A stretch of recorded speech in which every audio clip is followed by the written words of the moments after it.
స్తుతి ఆరాధనా ఆరాధనా స్తుతి ఆరాధనా ఆరాధనా స్తుతి ఆరాధనా. ప్రియ మొబైల్ స్తుతి ఆరాధన ప్రేక్షకులకు ఈ ఉదయకాల సమయాన మనమందరం కూడా ఈ విధంగా కూడుకొని దేవుని యొక్క పరిశుద్ధమైన నామాన్ని జ్ఞాపకం చేసుకునటానికి మన దేవాతి దేవుడు మన కోసమై ప్రాణం పెట్టి రక్తం కార్చి మన కోసమై శ్రమలను హింసలను అనుభవించి మరణాన్ని జయించి సమాధిని గెలిచి మృత్యుంచేడుగా లేపబడిన మన ప్రభువైన యేసుక్రీస్తు వారు ఆయన ఆరోహణమై తండ్రి కృపాశ్రమున కూర్చొని మన కోసమై విజ్ఞాపన చేస్తూ తిరిగి రానయ్యుంటున్న మన ప్రభువైన యేసుక్రీస్తు వారికి స్తుతియు మహిమ ఘనత ప్రభావాలు కలుగునుగాక. ప్రియ సహోదరి సహోదరుడా, వాక్య భాగాన్ని మనం చదువుకొని దానిని ధ్యానించక మునుపుగా ఒక చిన్న పల్లవి మనం పాడుకొని స్తుతి ఆరాధన మన దేవాతి దేవునికి చెల్లిస్తూ ఆ తర్వాత వాక్య భాగంలోకి మనం వెళ్దాం. మీరందరూ కూడా బాగున్నారు కదండి? ఉదయకాలంనే లేచి కొద్ది నిమిషాలైనా ప్రార్థించారా? బైబిల్ చదువుకున్నారా? ఒకవేళ చదవకపోతే ఆరాధన అయిన తర్వాత, ఈ యొక్క కార్యక్రమం అయిన తర్వాత దేవునికి ఇవ్వవలసిన సమయాన్ని మనం దేవునికి ఇస్తాం. అనేకమైన విషయాలు మనం తెలుసుకున్నాం. మన కుటుంబాలు మనము ఆశీర్వదింపబడాలన్నదే దేవుని యొక్క ఉద్దేశం. దేవుని నామానికి స్తోత్రము కలుగునుగాక. నాడుగులు తప్పటడుగులై నడిచిన నా ప్రతి మార్గము సరిచేయు నా తండ్రివి. నాడుగులు తప్పటడుగులై నడిచిన నా ప్రతి మార్గము సరిచేయు నా తండ్రివి. పగలు ఎండ దెబ్బ అయినను, రాత్రి వెన్నెల దెబ్బ అయినను తగలకుండా కాపాడే నీ ప్రేమ. పగలు ఎండ దెబ్బ అయినను తగలకుండా కాపాడే నీ ప్రేమ. యేసయ్యా యేసయ్యా యేసయ్యా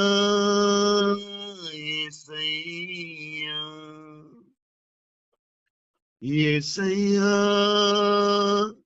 యేసయ్యా యేసయ్యా యేసయ్యా.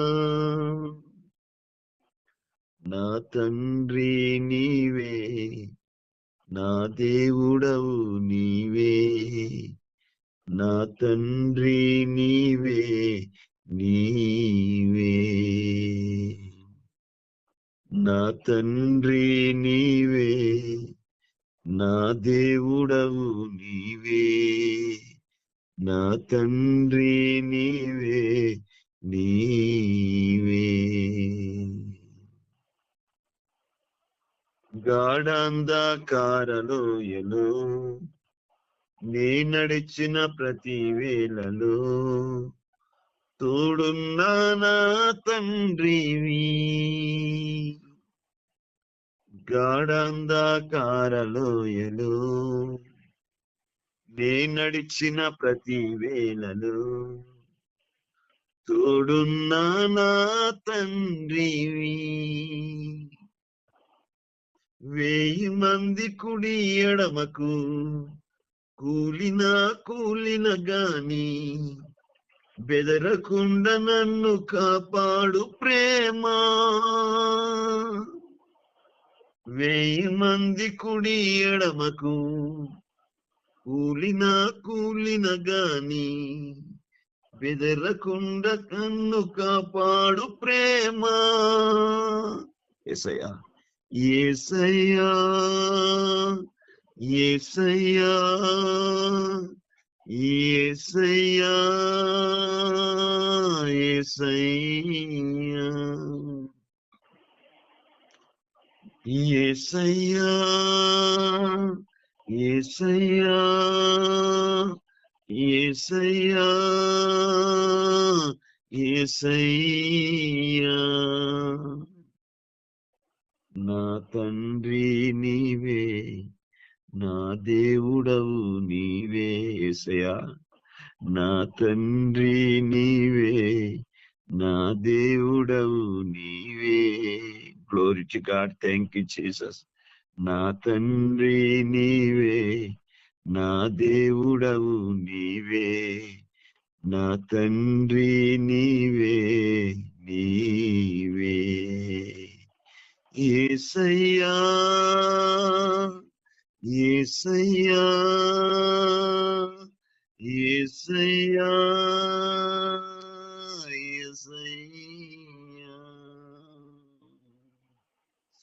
యేసయ్యా,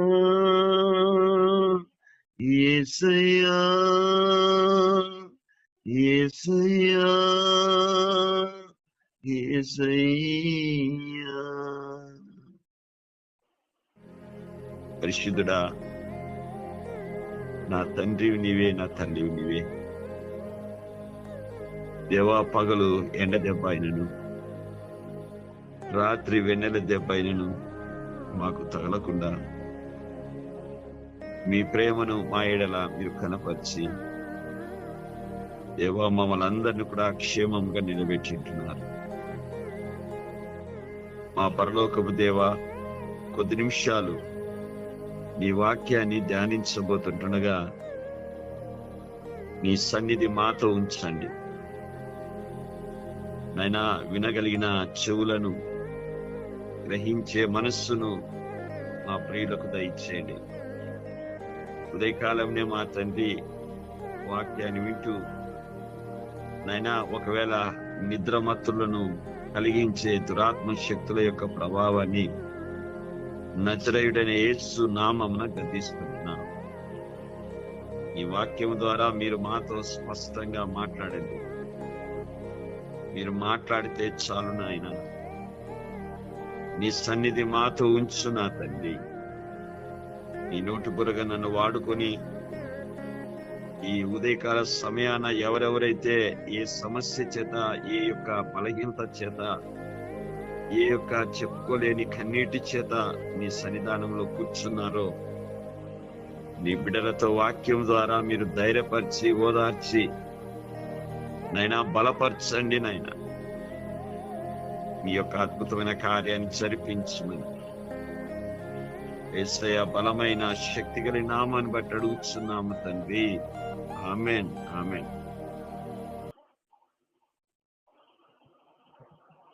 ప్రభునందు ప్రియులారా, ఈ ఉదయకాల సమయాన ఒక దివ్యమైన వాక్యాన్ని మనం చదువుకొని వాక్యంలో ఉంటున్న విషయాలను మనం జ్ఞాపకం చేసుకుందాం. దయచేసి యోహాను రాసిన సువార్త బైబిల్ ఉంటున్న వారు తీసుకొనండి. నేను చెప్పబోయే ప్రతి వచనము కూడా మీరు తీసుకొని దాంట్లో ఉంటున్న విషయాలు మనం ధ్యానిస్తుండగా ఆ మాటల ద్వారా, దేవుని యొక్క వాక్యం ద్వారా మనల్ని దేవాతి దేవుడు ఆదరించబోతుంటున్నాడు. ఈ ఉదయకాల సమయాన నీ హృదయాన్ని దర్శించబోతుంటున్నాడు.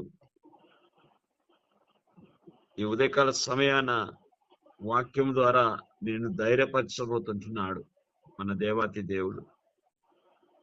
కాబట్టి వాక్యము చాలా విలువైనది.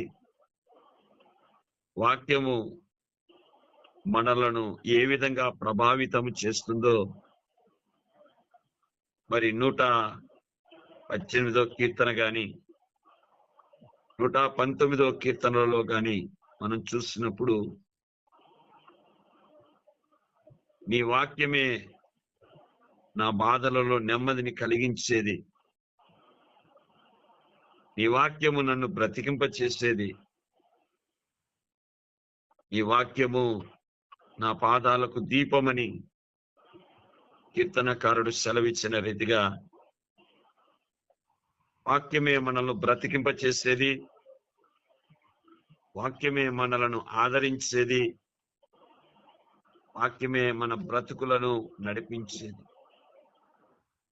అట్టి దివ్యమైన మాటలను మన దేవాతి దేవుడు మన ఎదుట ఉంచుంటుండగా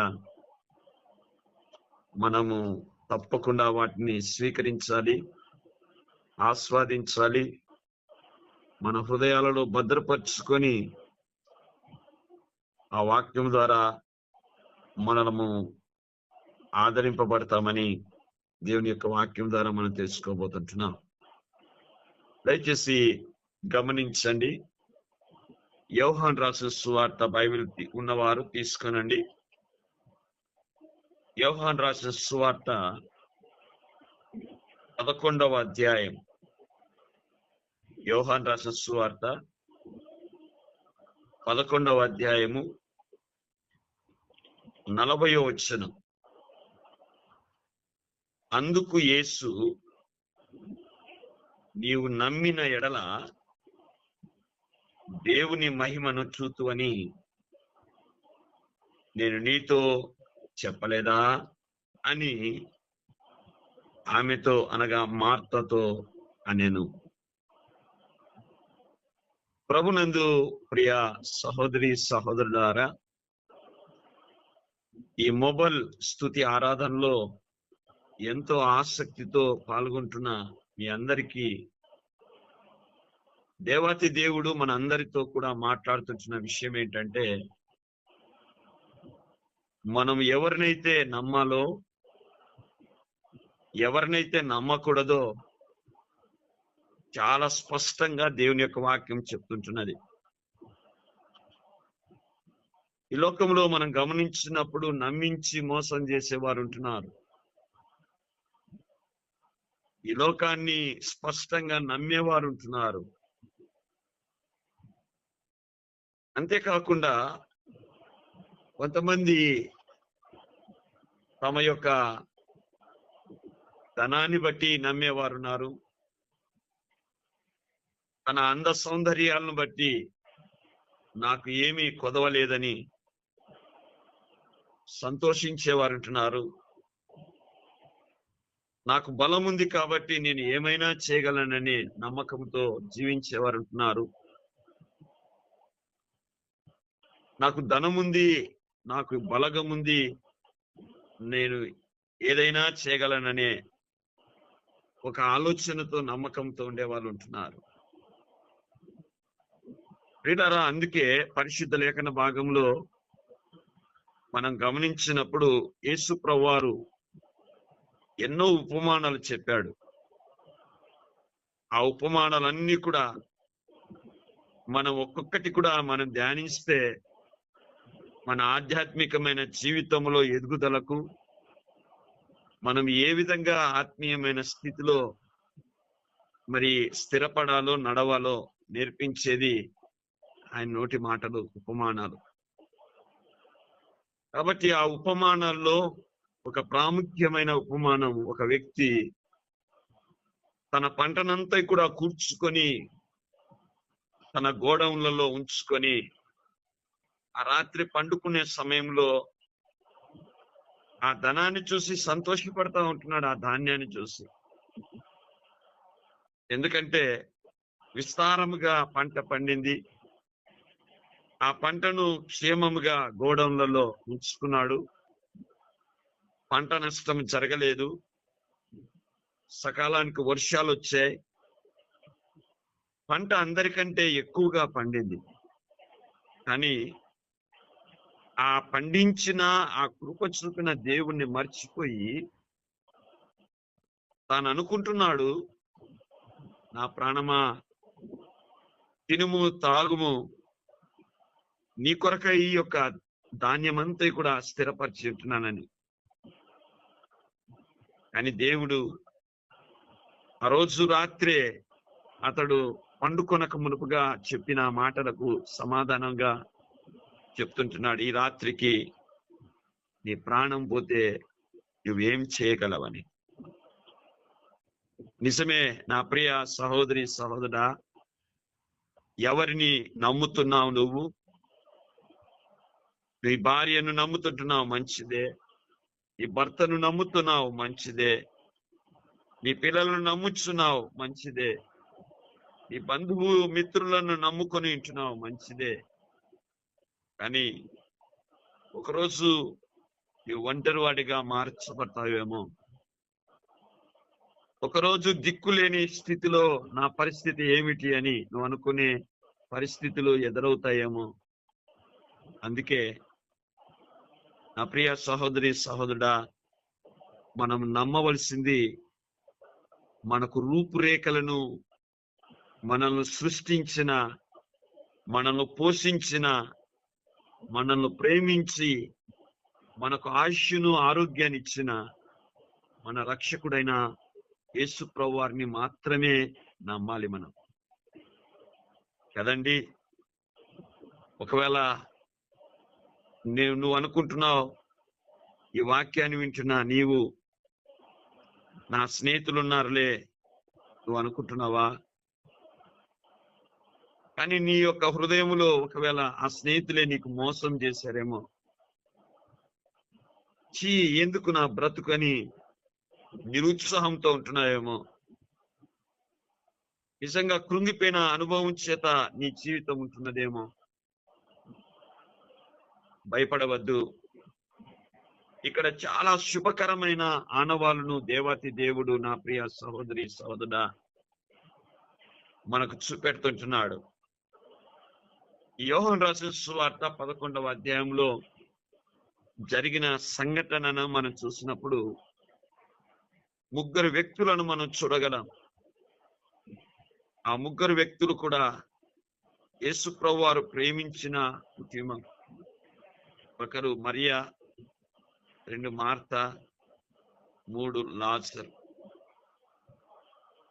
ప్రియులారా, బేతనియ పట్టణానికి యేసు ప్రభువారు ఆ ప్రాంతంలో నడుచుకుంటూ వెళ్తే ఈ బేతనియ కుటుంబంలో ఉంటున్న ఈ కుటుంబమును ఎంతగానో ప్రేమించేవాడు యేసు ప్రభువారు.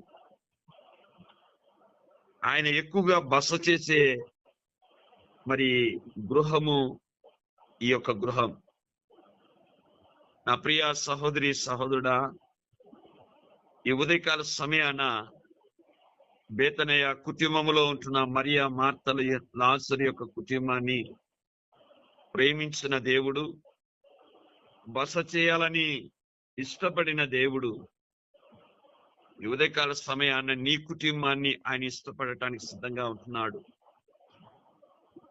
నీ కుటుంబంలో ఆయన బస చేయాలని ఆశిస్తా ఉంటున్నాడు. నీ కుటుంబంలో ఉంటున్న సమస్యలన్నీ కూడా తెలుసుకోవాలన్నదే ఆయన యొక్క ఉద్దేశం. ఈ కుటుంబంలో ఏ కొరత ఉంటున్నదో ఆ కొరతను తీర్చాలన్నదే దేవుని యొక్క ఉద్దేశం.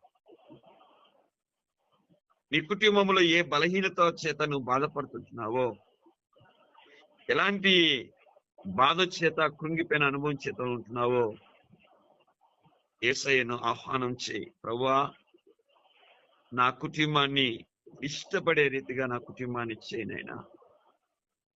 ప్రభువా, నా కుటుంబం నీవు ఇష్టపడాలి. మీరు మా కుటుంబంలో నీ సన్నిధి మాతో ఉంచు ప్రభువా అని మనం దేవుని సన్నిధానంలో అడగాలి. ఆయన తప్పకుండా తన ప్రేమను మన ఎడల కనపరిచే దేవుడు. ప్రియులారా, కొంతమందికి మాత్రమే ఆయన పరిమితం కాదండి. కొంతమంది ప్రార్థనకు మాత్రమే ఆయన జవాబిచ్చేవాడు కాదు. కొంతమంది కుటుంబాలకి ఆయన పరిమితము కలిగిన వాడు కాదు. కొంతమంది మరి తెగకు మాత్రమే ఆయన సంబంధించిన వాడు కాదు.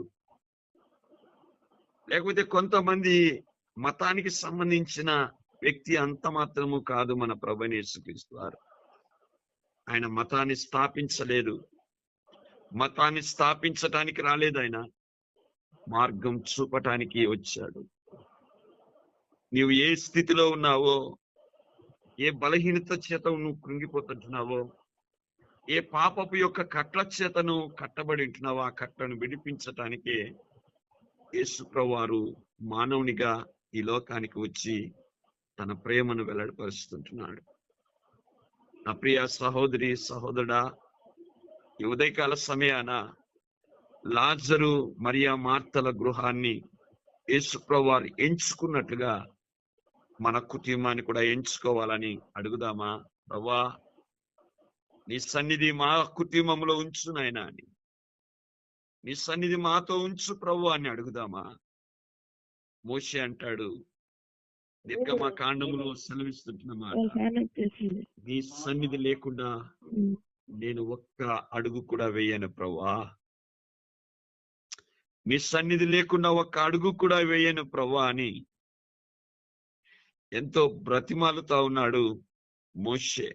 ఈరోజు మనం కూడా అడుగుదాం, నీ సన్నిధి లేకుండా ప్రభువా మా కుటుంబం ఉండకూడదు. మా కుటుంబంలో మీరే నాయకుడుగా ఉండాలయ్యా. మా కుటుంబంలో నీ సన్నిధి మాతో ఉంచు ప్రభువా అని అడుగుదాం. నా ప్రియ సహోదరి సహోదరుడా, ఈ బేతనియ పట్టణంలో ఈ మరియా మార్తల యొక్క లాజరు గృహంలో యేసు ప్రభువారు ఇష్టపడి ఉంటుండగా ఈ గృహానికి అనేక పర్యాయాలు వచ్చి బస చేసేవాడు కదా. అని మరియా మార్తలు మాత్రమే కనిపిస్తారు, లాజరు కనిపించాడు. ఈరోజు ఈ దినాలలో చాలా మంది, కొంతమంది మాత్రమే దేవుని యొక్క సన్నిధిని ప్రేమించేవారు ఉన్నారు. భర్త ప్రేమిస్తే భార్య ప్రేమించదు. భార్య దేవుని సన్నిధానాన్ని ప్రేమిస్తే భర్త ప్రేమించడు. భార్య భర్తలు దేవుని సన్నిధానాన్ని ప్రేమిస్తే పిల్లలు మరి ప్రేమించరు. దేవుని మందిరానికి కొంతమంది మాత్రమే పరిమితం అవుతుంటున్నారు. కొంతమంది మాత్రమే దేవుని యొక్క మందిరంలో కనిపిస్తుంటున్నారు. యెహోషువ అంటున్నాడు కదా, నేనును నా ఇంటి వారును యెహోవాను సేవించదమని. నా ప్రియ సహోదరి సహోదరుడా, ఈ బేతనియ కుటుంబంలో మరియా మార్తలు మాత్రమే కనిపిస్తుంటున్నారు, కానీ లాజరు కనిపించడు ఎక్కువగా.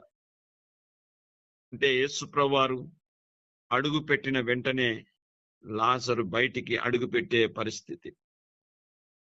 సరే, ఏది ఏమైనప్పటికీ లాజరు కొన్ని దినాలకు రోగి అయి ఉంటున్నాడు, మరణావస్థలో ఉంటున్నాడు.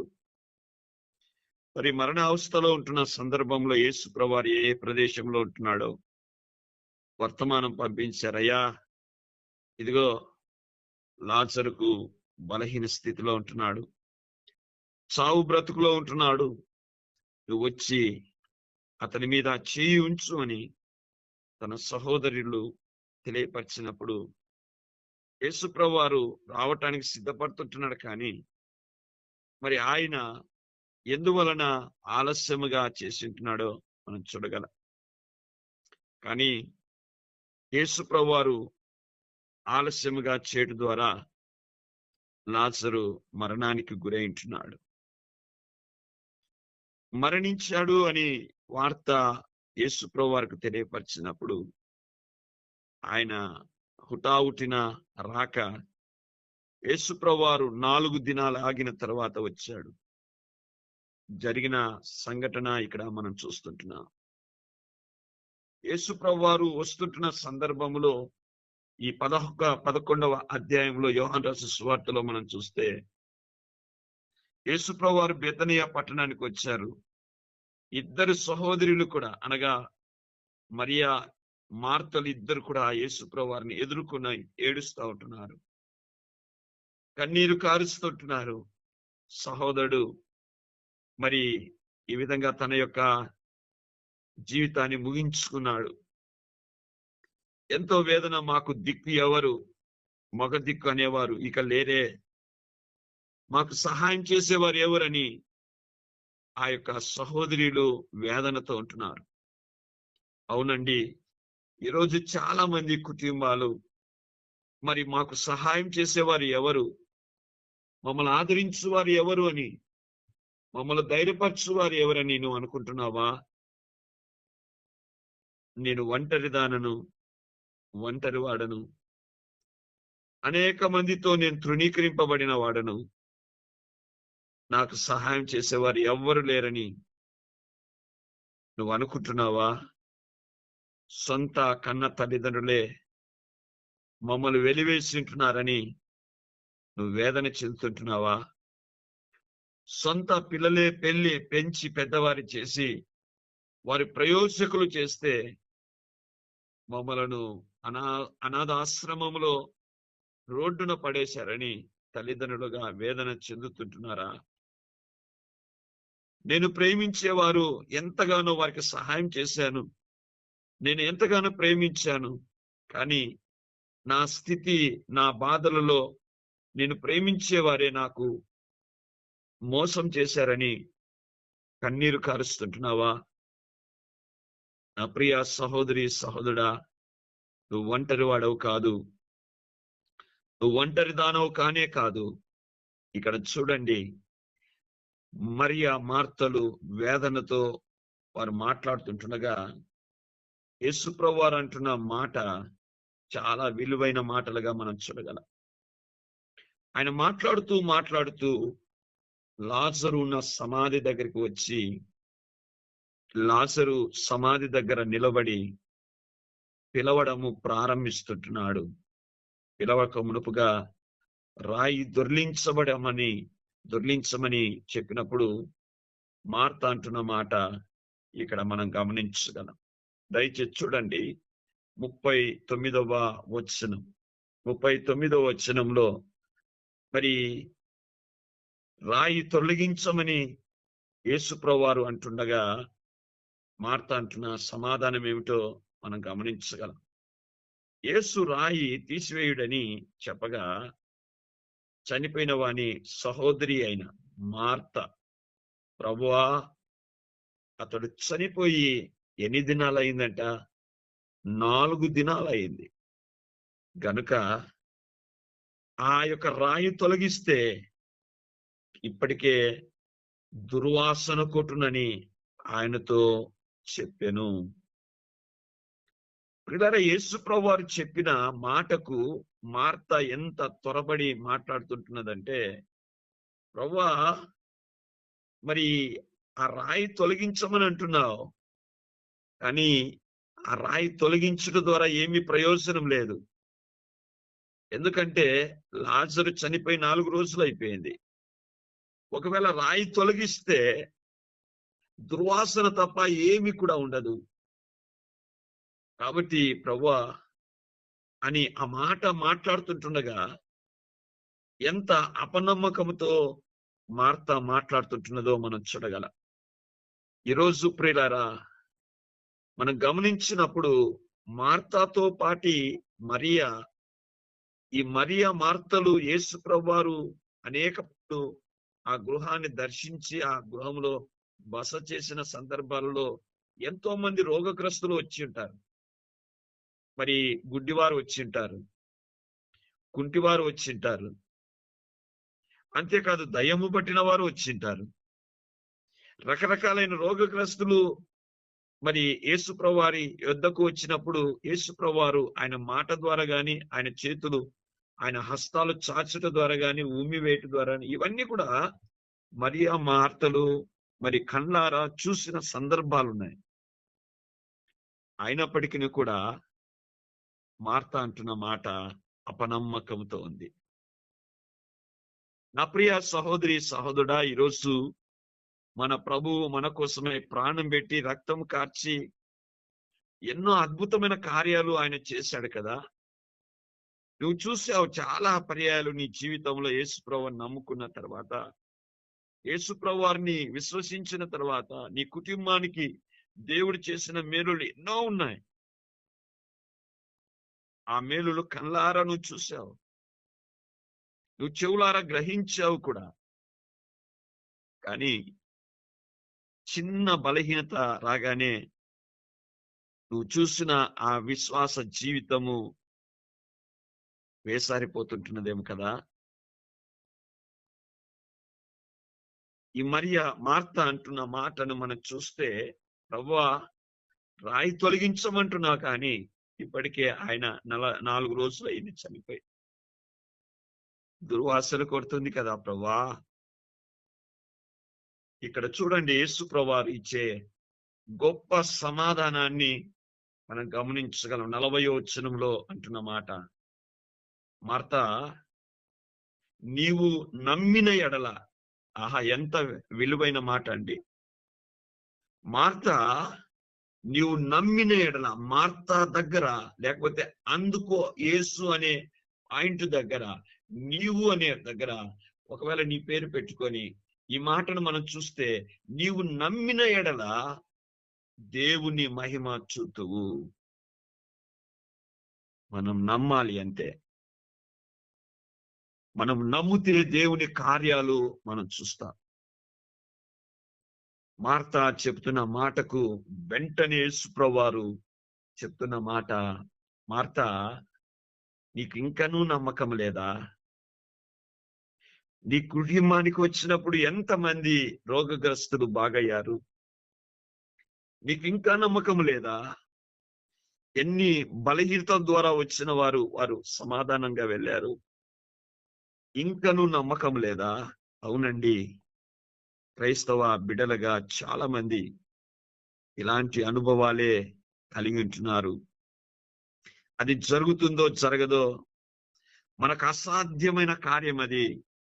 నా జీవితంలో ఇంకా నేను బాగుపడలేను, నా జీవితంలో నేను ఆశీర్వదింపబడలేను, నా జీవితంలో నిజంగా ఇది జరగదు పని అని నీ హృదయములో ఒకవేళ సంశయం చేత మరి అపనమ్మకంతో ఉంటున్నాయేమో, దేవాతి దేవుని మీద ఆధారపడు నా ప్రియ సహోదరి సహోదరుడా.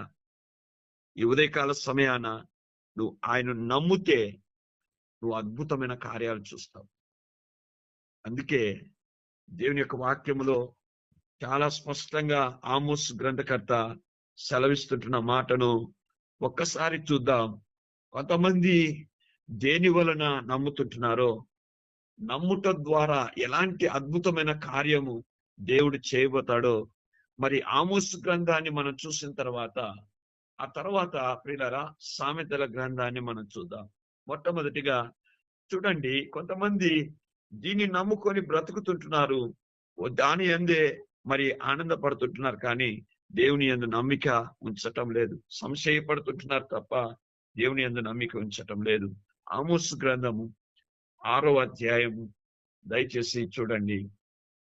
ఆమోస్ గ్రంథము 6వ అధ్యాయము 12వ వచనం చూడమంటాడు, గుర్రములు బండల మీద పరిగెత్తున, అట్టి చోట ఎవరైనా ఎద్దులతో దున్నుదురా? ఆయనను మా శక్తి చేతనే బలము తెచ్చుకొందుమని చెప్పుకొని మీరు వ్యర్థమైన దానిని బట్టి ఏం చేస్తున్నారంట? సంతోషిస్తుంటున్నారు. ఆ ప్రేమిన దేవుని మీద ఆధారపడటం లేదు, వ్యర్థమైన దాని మీద ఆధారపడుతూ ఉంటున్నారు, వ్యర్థమైన దాని మీద నమ్మకం ఉంచుతుంటున్నారు. ఈ ఉదయకాల సమయాన మన దేవుని మీద నువ్వు నమ్మకం ఉంచావా? నమ్మకం ఉంచుట ద్వారా దేవుని యొక్క కార్యాలు ఏ విధంగా ఉంటాయో మరి జ్ఞాని అయిన సల్మోను మహారాజు చాలా స్పష్టంగా మాట్లాడుతుంటున్న మాటను ఒక్కసారి మనం చూద్దాం. దయచేసి సామెతల గ్రంథము 28వ అధ్యాయంలో మనం చూస్తే 25వ వచనం చూడండి ఏమంటాడో. 28వ అధ్యాయము 25వ వచనం. పేరాస గలవాడు కలహమును రేపును, యెహోవా యందు నమ్మిక ఉంచువాడు ఏం చేస్తాడంట? వర్ధిల్లుతాడు. నా ప్రియ సహోదరి సహోదరుడా, నీవు దేవుని యందు నమ్మకం ఉంచితే నువ్వు వర్ధిల్లుతావు. దేవుని యందు నమ్మిక ఉంచితే నీ కుటుంబంలో అద్భుతమైన కార్యాలు నువ్వు చూడబోతుంటున్నావు. కానీ నువ్వు లోకం మీద నమ్మకం కలిగి, నమ్మకం లేని, దేవుని మీద నమ్మకం లేని వ్యక్తిగా నువ్వు ఉంటున్నాయేమో. ఇక్కడ రాయబడుతుంటున్న మాట మరి ఈ సామెతల గ్రంథం 28వ అధ్యాయము 25వ వచనంలో, పేరాశ గలవాడు కలహమును రేపును. పేరాశ అంటే గర్వముతో ప్రవర్తించువాడు. పేరాశ అంటే గర్వముతో ప్రవర్తించువాడు. నిజంగా వాని యొక్క జీవితంలో గర్వంగా ఉంటున్నవాడు దేవుని మీద ఆధారపడడు. గర్వంగా ఉంటున్న వాడు దేవుని మీద నమ్మకం ఉంచడు.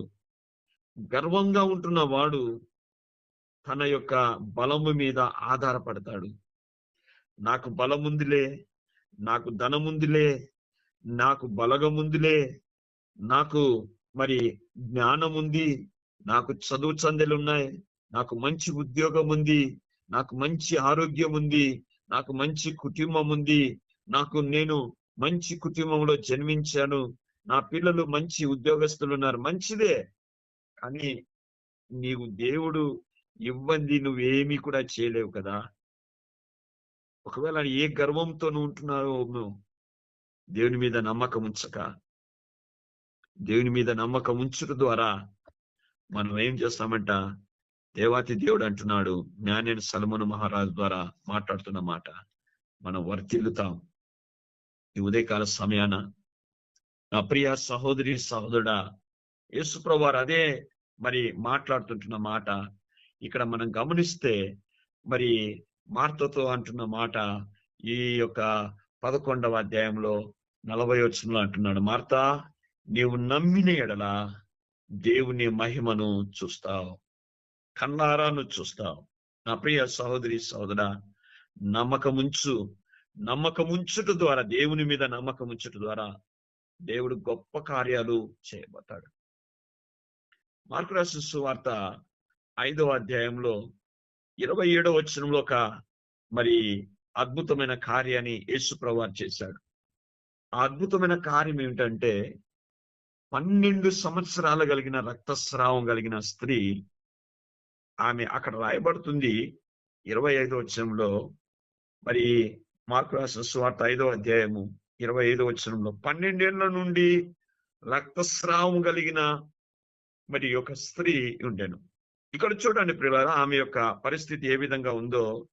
ఆమె అనేక వైద్యుల చేత ఎన్నో తిప్పలు పడింది, అనేక మంది వైద్యులను నమ్మింది.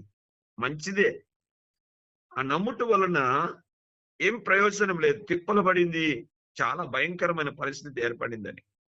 26వ వచనంలో, తనకు కలిగినదంతయు వ్యర్థం చేసుకొని ఎంత మాత్రం కూడా ప్రయోజనం లేక మరింత సంకటపడెను. డబ్బు పోగొట్టుకుంది, వైద్యులను సంప్రదించింది. ఈ యొక్క వైద్యులను సంప్రదించింది తప్ప, డబ్బు పోగొట్టుకున్నది తప్ప, నిజమైన దేవుణ్ణి ఆమె ప్రార్థించలేదేమో. ఈరోజు చాలా మంది, నాకు డబ్బు ఉందిలే, నేను ఏదైనా చేయగలనని. నా ప్రియ సహోదరి సహోదరుడా, దేవుని సన్నిధి లేకుండా, దేవుని సన్నిధికి రాకుండా మనం ఏది చేసినా గాని వ్యర్థమే. ఈ ఉదయకాల సమయాన నీ సమస్య ఏదైనా సరే, ఆ సమస్యను బట్టి నువ్వు కృంగిపోయి, లేకపోతే ఆ సమస్య నా డబ్బుల ద్వారా నేను తీర్చుకోగలనని ఒక అహంభావంతో నువ్వు ఉంటున్నావేమో. ఇక్కడ చూడండి పిల్లారా, ఈ యొక్క స్త్రీ తన యొక్క సమస్తాన్ని పోగొట్టుకున్న తర్వాత ఈ లేఖన భాగంలో రాయబడుతుంది 27వ వచనం, ఆమె యేసును గూర్చి వినిన వెంటనే ఆమె ఏ మాటలు వినిందో యేసు ప్రభువారి గురించి, వినిన వెంటనే ఆమె ఇంకా ఎక్కడ యేసుప్రభు వారు కనిపిస్తాడో, యేసుప్రభు వారిని ఎలాగైనా దర్శించాలనే ఆలోచన తపన ఆమెలో ఉంది. ఈరోజు వాక్యం వింటున్న నీవు కూడా వాక్యం వినిన తర్వాత దేవుడు ఇంత గొప్పవాడని విని ఎన్నో పర్యాయాలు విని కూడా పెడచెవును పెడుతుంటున్నావేమో. ఇప్పటికైనా త్వరపడు దేవుని దగ్గరికి రావడానికి. ఆలస్యం చేసావేమో మరి. కాబట్టి ఆలస్యం చేయకుండా, దేవుని యొక్క రాకడ ఏ సమయంలో వస్తుందో తెలియదు, ఏ సమయంలో మన ప్రాణాలు వెళ్ళిపోతాయో తెలియదు, ఏ సందర్భంలో ఎలాంటి అనుభవాలు కలుగుతాయో మనకు తెలియదు. కాబట్టి ఈ రోజే ఒక నిర్ణయం తీసుకుందాం. యేసయ్యను నేను ఆయన వస్త్రపు చెంగును తాకాల. ఈ స్త్రీ ఏ విధంగా ఆలోచన కలిగి ఉంటున్నదో, నేను ఆయన వస్త్రపు చెంగు తాకుతే చాలు నేను బాగవుతానని. అవునండి, రహస్యంగా భయపడుతూ యేసుప్రభు వారి యొక్క వస్త్రపు చెంగును తాకిన వెంటనే ఆమెలో 12 సంవత్సరాల రోత బ్రతుకు మారిపోయింది. ఈరోజు నీవు కూడా యేసయ్యను మరి నీ సొంత రక్షకునిగా అంగీకరిస్తే, యేసయ్య నీ రోత బ్రతుకును వర్ధిల్లింపచేసి ఆశీర్వాదకరంగా మార్చబడుతుంటున్నాడు. ఇక్కడ చూడండి ప్రియులారా, యేసుప్రభు వారు మార్తో అంటున్న మాట, అమ్మా నీవు నమ్మితే దేవుని మహిమను నువ్వు చూస్తావు. ఈరోజు నా ప్రియ సహోదరి సహోదరుడా, ఆయనను నమ్మితే దేవుని గొప్ప కార్యాలను చూడబోతావు. ఇక్కడ చూడండి, యేసుప్రభు వారు చెప్పిన తర్వాత, ఆ రాయి దొర్లిగింపబడిన తర్వాత బిగ్గరగా యేసు లాజరు అని పిలవగా అతడు బ్రతికి బయటికి వచ్చెను. దేవుని నామానికి స్తోత్రము కలుగును గాక. హల్లెలూయా. ప్రియులారా, గమనించండి, ఆయన పిలుపులో అంత గొప్పతనం ఉంది. ఆయన అంత శక్తివంతుడైన గొప్ప దేవుడు. మరి చనిపోయిన లాజరును పిలిచినప్పుడు అతని గుండె అవయవాలన్నీ కూడా ఆగిపోయాయి, రక్తనాళాలన్నీ కూడా ఆగిపోయాయి కదా శరీరంలో. వెంటనే ఆయన పిలుపు ద్వారా అవయవాలన్నీ కూడా లాజరులో పనిచేస్తుంటున్నాయి. నా ప్రియమైన వారలారా, ఆగిపోయిన ప్రతి కార్యము కూడా నీ జీవితంలో ఏదైతే అడ్డంకుగా ఉంటున్నాయో నీ జీవితంలో ఈ రోజు యేసయ్య స్వరాన్ని వినిపిస్తాం. ప్రభువా, నీ సన్నిధి మాతో ఉంచునైనా, నీ స్వరాన్ని నాకు వినిపింపచేయనైనా, నా మూడబారిన జీవితాన్ని చిగురింపచేయనైనా, నా మూడబారిన వెండిపోయిన నా బ్రతుకులను నాకు చిగురింపచేయనైనా, నా గర్భఫలం మూయబడి ఉంటున్న దేవా, నా గర్భఫలాన్ని తెరిపించు ప్రభువా. అయ్యా, నా కుటుంబంలో ఉంటున్న శాపాన్ని నువ్వు తొలగించు ప్రభువా. నా కుటుంబంలో ఉంటున్న దుఃఖాన్ని తొలగించు ప్రభువా. నా కుటుంబంలో ఉంటున్న వేదనను మీరు తొలగించు ప్రభువా అని ఇప్పుడే అడిగితే, నువ్వు నమ్మి అడిగితే అద్భుతమైన కార్యాలను చూస్తావు. దేవుడు అట్టి అద్భుతమైన కార్యాలు చేయాలన్నదే దేవుని యొక్క ఉద్దేశం. లాజరు యేసుప్రభు వారి పిలవగా అతడు బ్రతికి మరి సమాధిలో నుంచి బయటికి వచ్చినట్టుగా మనం చూస్తుంటున్నాం. నా ప్రియ సహోదరి సహోదరుడా, నువ్వు నమ్మితే అద్భుతమైన కార్యాలను చూస్తావు. నువ్వు నమ్మితే, విశ్వసిస్తే దేవుని కార్యాలను చూడబోతుంటున్నావు. నమ్ముట నీ వంతైతే నమ్మువానికి సమస్తం కూడా సాధ్యమే. కాబట్టి ఈ ఉదయకాల సమయాన ఏ యొక్క సమస్య చేత నువ్వు ఉంటున్నావు, ఏ రోదన చేత ఉంటున్నావు, ఇప్పుడే మంచి సమయము. మన కోసమే ప్రాణం పెట్టిన యేసయ్య నీ కుటుంబాన్ని దర్శించబోవటానికి సిద్ధంగా ఉంటున్నాడు. ఈ కుటుంబంలో నీకు అద్భుతమైన కార్యాలు చేయటానికి సిద్ధంగా ఉంటున్నాడు. కాబట్టి అడుగుదాం. దయచేసి తలలో ఉంచండి, కళ్ళు మూయండి, ప్రార్థన చేస్తాం. పరిశుద్ధుడా, ప్రేమ కలిగిన తండ్రి, మా ప్రియుల యొక్క కుటుంబాలలో మీ యొక్క అద్భుతమైన కార్యం జరిపించనైనా. ఏ మూడబారిన జీవితం ఉంటున్నదో, ఎండిపోయిన జీవితంతో ఉంటున్నారో, ఎండిపోయిన మరి తన యొక్క జీవితంలో అద్భుతమైన కార్యాలు జరిపించాలి నైనా. పని చేయని లాజరు మృత శరీరంకు ఏ విధంగా మీరు మాట సెలవేయగా అవన్నీ కూడా చక్కగా పనిచేస్తుంటున్నాయో, మా ప్రియుల యొక్క కుటుంబాలలో నైనా గర్భాలలో ఉంటున్న ఆ యొక్క మూడబడిన జీవితాన్ని ఇప్పుడే కార్యాన్ని మీరు చేయండి నైనా. దేవా, మీ యొక్క అద్భుతమైన కార్యం జరిపించండి. కుటుంబాలలో సమాధానం దయచేయండి, కుటుంబాలలో నెమ్మదిని మీరు దయచేయండి. కుటుంబాలలో ఉంటున్న దుఃఖాన్ని మీరు తొలగించి సమాధానం దయచేయండి. అయినా మా ప్రియుల యొక్క కుటుంబాల మీద మీరు రక్తాన్ని ప్రోక్షీకరించండి. యేసయ్య బలమైన శక్తి గల నామాన్ని బట్టి అతి వినయంతో అడిగి వేడుకుంటున్నాము తండ్రి. ఆమేన్, ఆమేన్. మన పరమ తండ్రి అయిన దేవుని యొక్క ప్రేమ, కుమారుడైన యేసు ప్రభువారి యొక్క కృప, పరిశుద్ధాత్మని యొక్క ఆదరణ నిండు సహవాసం మనందరితో సదా దీవెనలో తోడై ఉండును గాక. ఆమేన్, ఆమేన్, ఆమేన్.